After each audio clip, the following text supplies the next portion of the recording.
Thank you for watching this video. To best support the channel, please take a moment and click the subscribe button.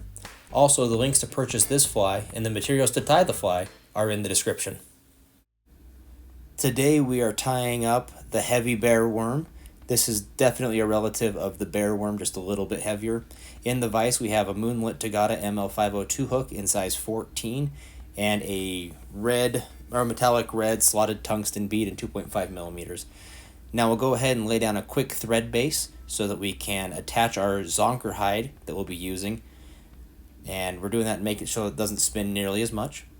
So once we've got our thread base down, we're going to go forward and back on the hook a total of 2 times, build up a solid base. We're going to take our zonker hide, measure it out so that it's 1 hook length, and put that at the back of the hook. Line that up so we're in the right spot. And we're going to catch this zonker hide right behind the bead and tie towards the rear of the hook. And we'll make sure that our zonker stays on the top of the hook so that it can fulfill its purpose. Now you notice that this zonker hide is a little hairy. You can clean that up now, or you can clean it up once you're done tying. Either way is fine. Or you can leave it hairy, see what happens.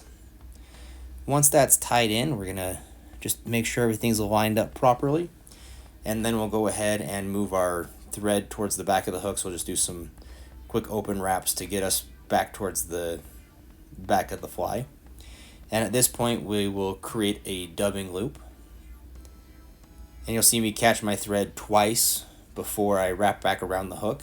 That just makes it so I have a tighter tie-in angle and tie-in point for this dubbing loop. Keeps things from slipping out easier.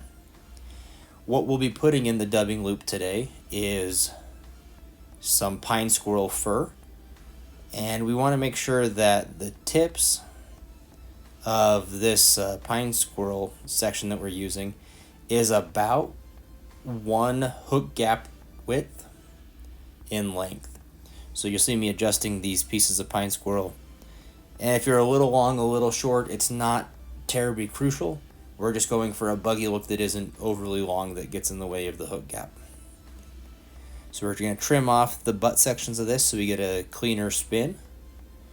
And then once this is all trimmed up, we'll spin it nice and tight to give a really buggy profile on this fly. Just like the bear worm, the heavy bear worm was created in messaging conversations with my good friend Brad, and we decided we wanted to have both a lightweight, more neutrally buoyant version of the fly and a heavier version of the fly to get down quickly. So thanks again, Brad, for your input on the creation of this fly. I really appreciate it. Now you'll see that we're going ahead and preening back the spun up pieces of pine squirrel. We're just preening that back to try and avoid trapping them. And we're just doing touching wraps all the way forward until we get right behind the bead.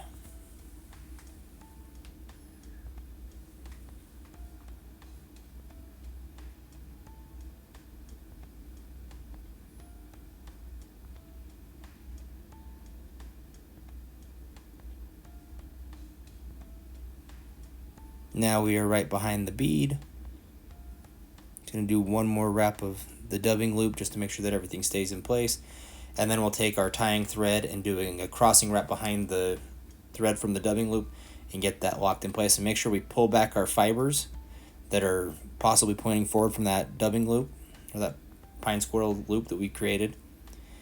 And we'll get that tied in nice and tight. And then we'll take our scissors, cut out the remainder of the thread from the dubbing loop, and now we'll go ahead and whip finish so we can get ready to finish off this fly.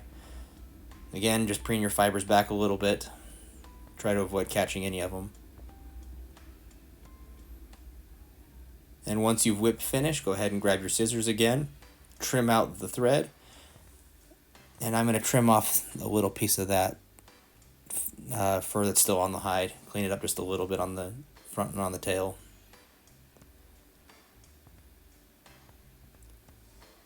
And from here, go ahead and grab some UV resin and hit those thread wraps that we whipped finished with. Help make sure everything stays in there and give us a little bit of additional durability on this fly.